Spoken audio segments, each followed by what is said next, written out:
So I hadn't really been, oh, my bad, sorry. Oh, it's just a reminder that I stayed ready, and I actually, in fact, was training every day, in fact. And that's why I'm the greatest champion of all time.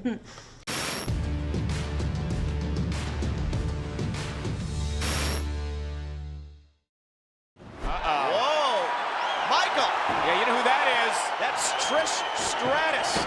I have very fond memories of my first television appearance. I had been brought on the road. I was traveling with Lillian Garcia, and I was just waiting for the right storyline, we were getting ideas pitched and things like that, and trying to find the right thing to debut Trish Stratus. So we were at Nassau Coliseum in Long Island, and I was brought an idea that tonight is the night. You are going to be debuting a team, Test and Albert, otherwise known as TNA, which also means talent and ability. What were you guys thinking? No, it's talent and ability. It was always talent and ability. So we were debuting this team. I'm a heel manager, but what am I gonna wear? That was the big question. What am I gonna wear? So we went out to the local mall in Long Island. It's funny because I was like, how did the cowboy hat, did you know, like, is it a look you put together? It actually, little secret guys, it was what was in at the time and in all the malls. There was cowboy hats aplenty.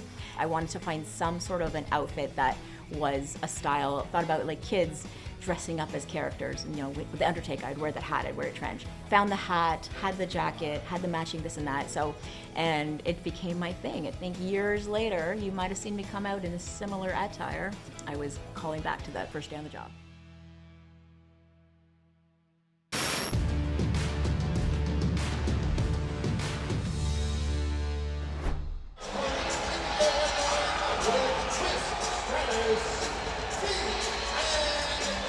Oh, for the first time ever, King, Trish Stratus is going to compete in a wrestling match.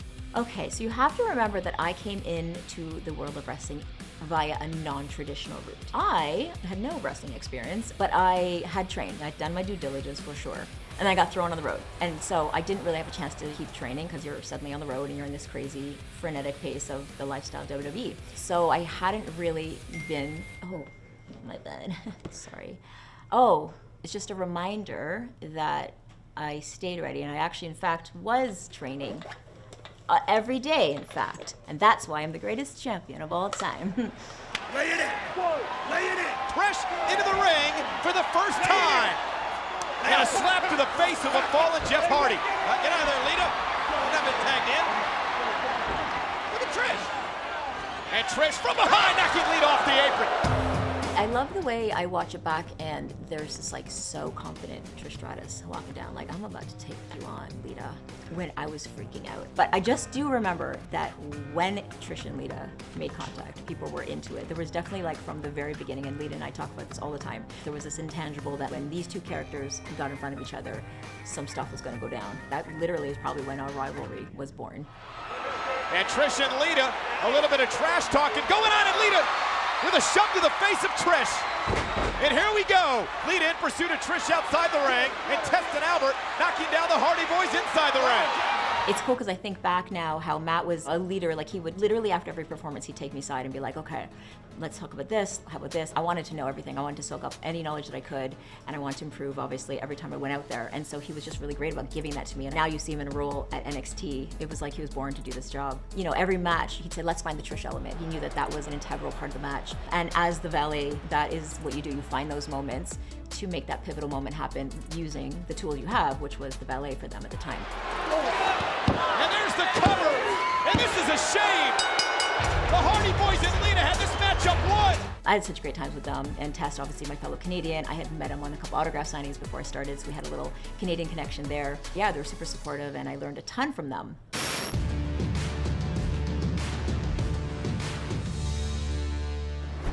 The infamous table bump via Bubba.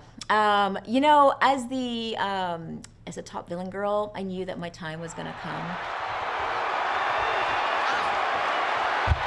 Bubba is gonna shoot, and he will score!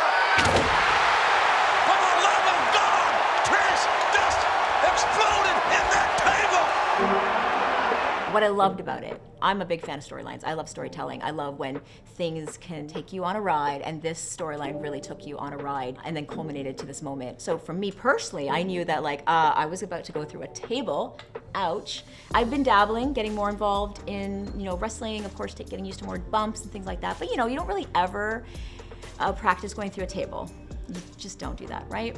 I remember the night of, Bubba took me aside, and I had noted, I'd been watching the other girls go through, and he tried to do his best to protect them. Certainly throw you, as much as you can protect someone through a table. My God! What impact! Bubba Dudley with a smile on his face, an evil look, a demonic grin, but Bubba Dudley, God would, we're Trish! It was something I felt like I had to do to prove my worth. I think there's a little bit of that thinking of valet, the manager role. You don't need to do these things necessarily, but I wanted to go through it and prove that I was willing to do whatever it took to tell the story, to do the character work. The rod is bad enough, but that landing is pure hell! People were first, of course, checking that I was okay, but proud of that moment and happy to see where I was going as a character and as a contributor to the show. Did it hurt was the main question I got asked afterwards. Yeah, of course it hurt. It's a table, guys.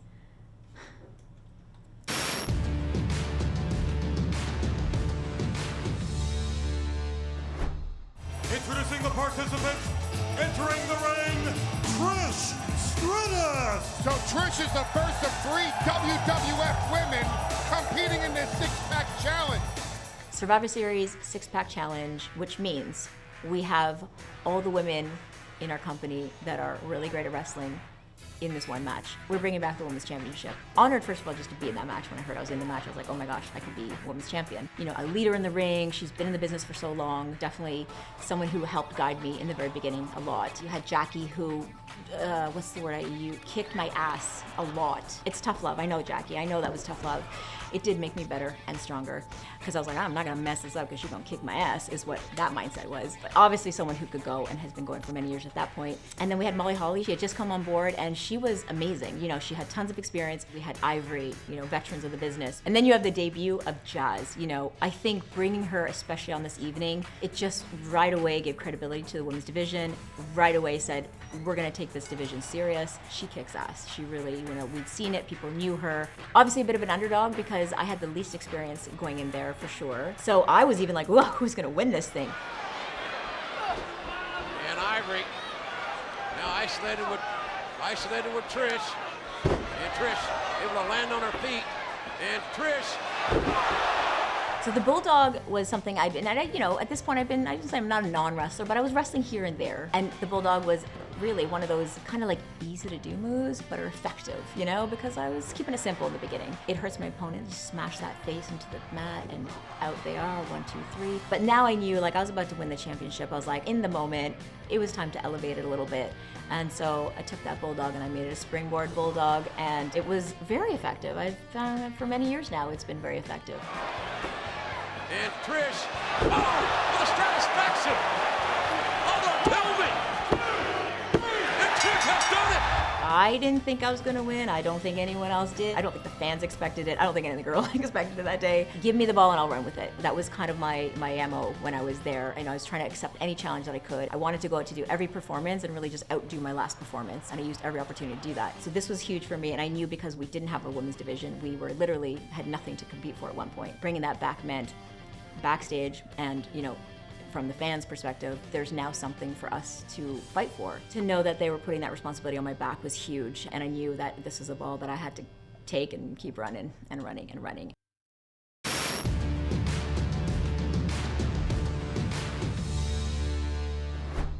What's funny is my mom really hated when I turned heel, and she would be like, but they're calling you this, and because there was you guys were mean to me. I know I was mean, but you guys were trying to be meaner to me, which by the way, I didn't mind. I told my mom, I said, what, I don't actually listen to the words they're saying, it's the decibel of sound. If you're reacting to me, perfect, I don't care what you're saying.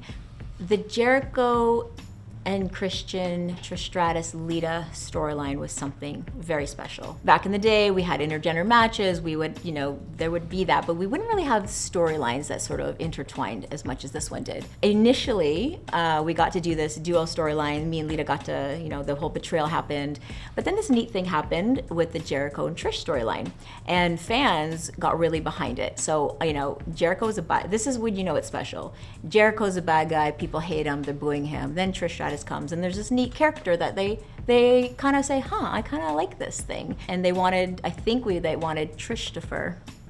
We were ready to go there. We were like, let's give them Trishtopher. And that was the plan ultimately, was to come together finally. And again, what I love, storytelling. We went ups and ebbs and flows, and we got to a place where eventually it would culminate to Trishtopher. The fans are behind it when this bad guy that they're used to booing, they were liking so much, they're like, he's kind of nice though. You should go for him, Trish. You should. It was like they were coming along and they were setting the stage for the story. They were telling the story. They were wanting it to go a certain way. So that was super fun. So we knew WrestleMania was the big night finally that Trishtopher would be born. And then, well, not so much. Turns out the night of, they said, tonight you're actually gonna turn on Jericho and you're gonna go heel. And I was like, there's so many months but this is what the fans want. They were expecting this, which is probably exactly why we didn't do that.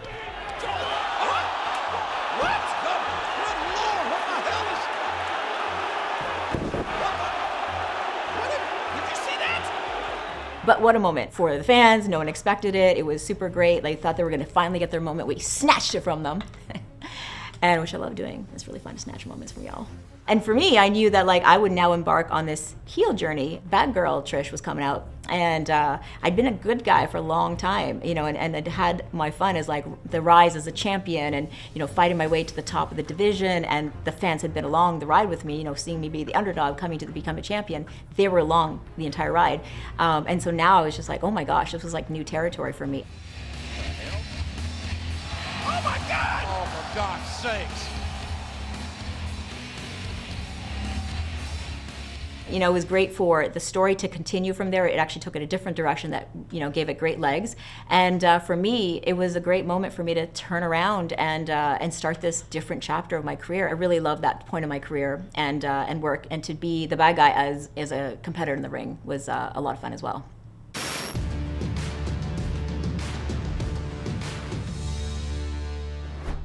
December 6th, 2004 was the first time two women main evented Monday Night Raw. Lita and I had that honor. We had that honor and that responsibility to go out there and deliver this match. I recall getting to the building, and what we have when you arrive to the building is we have a list of some of the things you will see this evening. And what they do is they put the main event at the top. And we got there and saw our names. We literally thought we were being ribbed, as we say in the business, made fun of. We thought there were the guys were peeking around the corners, being like, let's see how these girls, if they think they're actually main eventing, let's see how they react. Are they actually going to believe it? And then we started walking. People started kind of giving that nod, cool. And we're like, cool, what? What's happening? Is this happening? Michael Hayes came to us and said, guys, the main event tonight. And we were just floored. And it wasn't so much we never thought we could be in the main event, because we knew we were on a roll. Especially the Trish Lita rivalry at that point was really, really heated, and getting to the point where people were really into this. It just had never been done before. Huge responsibility. And I remember there was a moment where we were just we looked at each other and we just said, this is a pivotal point for us, because if we don't deliver, that could change everything. And looking back at it now, there's two thoughts. We didn't realize how big it was. I didn't really think that 20 years later, we'd still be talking about it. And I didn't know that it would be sort of setting the foundation for what eventually the girls came and yes, they built this skyscraper, but it was on the foundation of what we did that night and then moving forward. So it really was key and pivotal for us to be able to deliver that night. Dare I say, we did that. There was a moment in the match, which I think you guys probably all remember. Lita did a dive through the ropes. Look at this! Oh my gosh! A hip-first dive! Body did something funky. So of course you have to remember, we're in the moment, we go through, the crowd does a weird sound. It was oh, something along those lines. I was like, what a strange reaction, what just happened? But we didn't really know. Lita, even to this day, didn't really know. She kind of felt something went off and that maybe was a little hard landing or something, but she didn't realize her body literally scorpioned. All I gotta say is thank God for yoga. Yoga body, survived that. That's all I gotta say about that. It wasn't until later on, people are like, "Are you okay?" And she was like, "We were like, yeah, we're fine." So that move, people were just really worried. But thank God, thank God, because what if something happened that night? Like, we would have never had, who knows, the whole history could have been changed.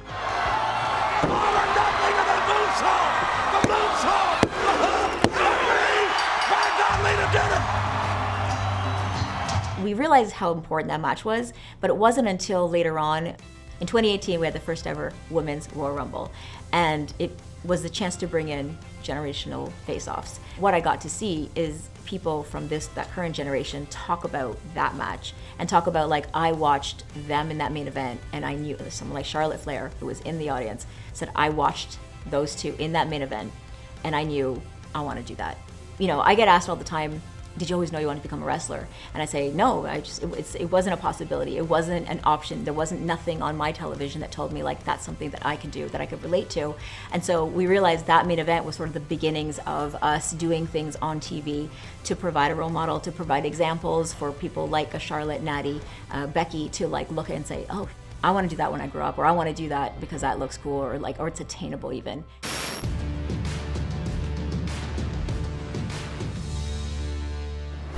In 2006, I made the decision to retire. My contract was coming up, and I had a couple thoughts at that time. My mom had Hodgkin's lymphoma, and when you're a WWE superstar, you go on the road a lot, and your life is pretty much consumed by this career. And I knew that if I was to be on the road, I would not be able to be with my mom during her recovery and her journey to deal with that. And so I made the decision to step away. And of course, it was like, who better to end this journey with than my longtime bestie, arch nemesis, rival, Lita. So yeah, the storyline went to Toronto. And introducing the challenger, Toronto's own Trish Stratus! This was obviously a bittersweet moment for me because, I am in my hometown, Toronto. I'm having this storybook ending, but I'm also walking away from the business that I love, so it was a very emotional night for sure. It was important to end it in a special way. Obviously, I did the sharpshooter, which I think took everyone by surprise. Wait a minute, JR, look at this! You gotta be, wait a minute here. Wait a minute. Sharpshooter! Sharpshooter! The crowd's on their feet! You can hear a shift in the audience when I hook that. Like when there's the Stratusfaction happens and it wasn't the pin and people thought, oh, and then I hook that for the sharpshooter. It's pretty special. The greatest thing out of all that was that Brett sent me a message that night and, gave me a huge kudos for the match itself, but also recognizing that moment and what it meant to him as well. So that was really special to get that message after this really special night. I went on to do movies and commercials and performances, but nothing is like the energy and, again, the instant gratification that you get from performing in front of a live audience, and especially a WWE audience. I missed it greatly. I was content with my decision, though. I did know that, this was the time for me to step away. I felt like I'd worked with all the people that I wanted to work with at the time, and I felt good to move on at that point. And then here I am, 25 years later, still here. Can't get rid of me.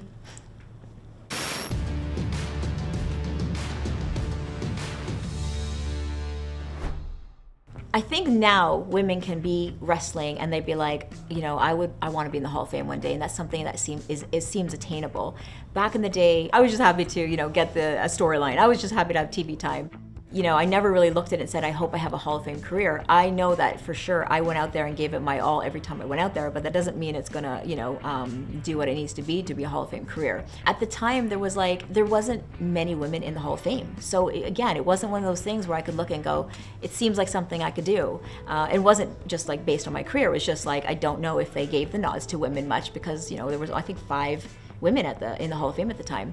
So a couple things happened. I got told I was going to be inducted, and they wanted me to be one of the first of our era. We internally, we like to call ourselves the golden era, right? The time where we sort of reintroduced the women's title and kind of gave it a good foundation to where it ended up eventually. And so they wanted me to go in, but I had a little secret, and the secret was that I was pregnant. And I remember I had talked to Stephanie, and she said to me, I said, I don't know if this is the right year. Maybe I shouldn't go in this year, because in my mind, I thought, if I come back to Hall of Fame, usually there's like a storyline involved. I should, I'd be part of WrestleMania, and there's going to be like a whole thing, and maybe this is the right year. And then she's like, we don't want to skip over this moment. In fact, why don't we make this part of the moment?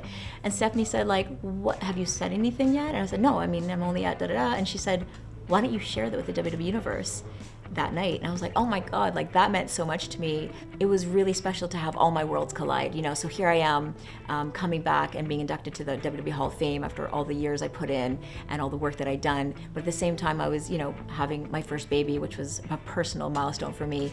And to be able to share that moment together on the stage with the WWE Universe was very special. Okay, so this is just a little something that I just jotted down a few notes. If you don't. So, in case you don't hear your name called tonight, please refer to the list below. Writing my speech was tough. It was like, there was so many people, I've had so many people, and I often say, like, gosh, I sometimes will bring up names depending on the story, and I thank people publicly, obviously, but this was a moment to like say thank you and really recognize the people that allowed me to get where I got, that gave me the opportunities, that gave me those chances to move ahead. And so I came up with the idea of I'm gonna have a scroll's worth of people to thank, and I was like, I'm gonna bring a scroll. And I got to literally write every single person's name that ever, from everyone from that guy behind the camera to this guy over here, was on that scroll. And it was amazing to be able to do that. And then we published the list on my website on trishstratus.com. We published that list because, and people were into it. It was really cool. So that was a fun moment.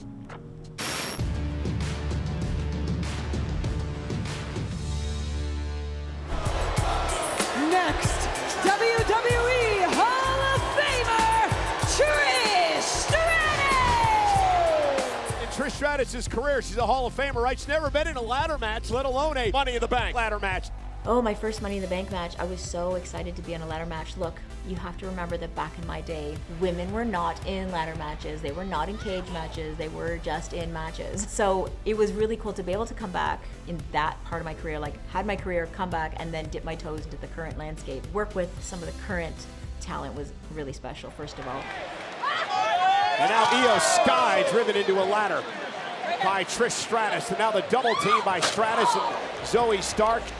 But also to do these styles of matches that I just did not have the opportunity. It just wasn't there for us back in the day. To be able to come back and have this ladder match, I was so excited. Been exposed to many, of course, with the Hardy Boys being in my rivalry circle. You got to give Trish credit, Hall of Famer. Doesn't have to accomplish anything else in her career, but yet she's here trying to win this thing. Part of my comeback was to be able to do things that I didn't have a chance to do back in my day. So being in the ladder match and over in the UK was really special. It meant a lot.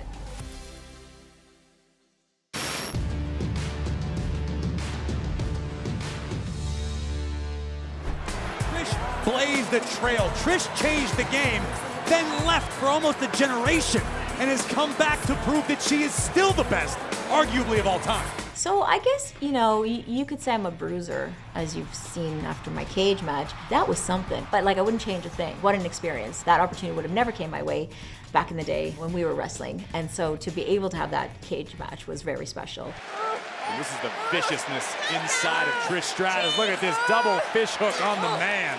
To be able to have that cage match with Becky Lynch after this great 6-month storyline, I think it was, just to have a 6-month storyline alone is something special. So knowing we've told the story for so long, it was getting to the point where we're like, this has to pay off big. And so we knew that it needed to end up in a cage. I mean, there was no way it couldn't end up in a cage with her and I where we were at. So it was great. I love the storytelling in it. I love, how invested the fans were right to the end of our rivalry.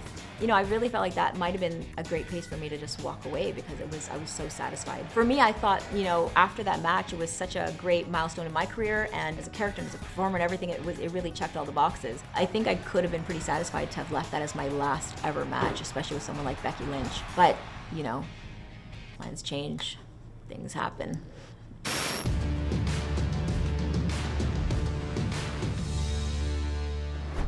The coolest way for us to kick off the 25th anniversary of my career was beginning of the year, we got the Royal Rumble, and I'm entrant 25.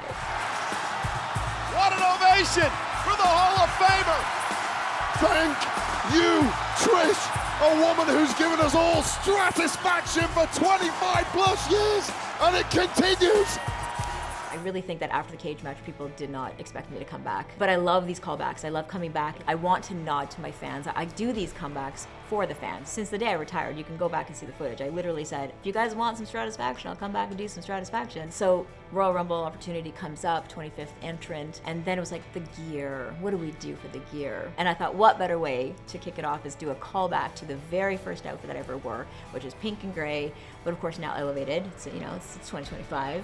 And it's gear now, all wrestling in it. My comeback's been all about the callbacks. You know, it's been about talking to the fans, and it's kind of like an if you know kind of moments. Even my fans called out the fact that she came out with her arms crossed, that was a callback to that moment. And it's like kind of if you know moment. But yeah, that was really special. Great way to kick off the 25th anniversary. And yeah, we're still going.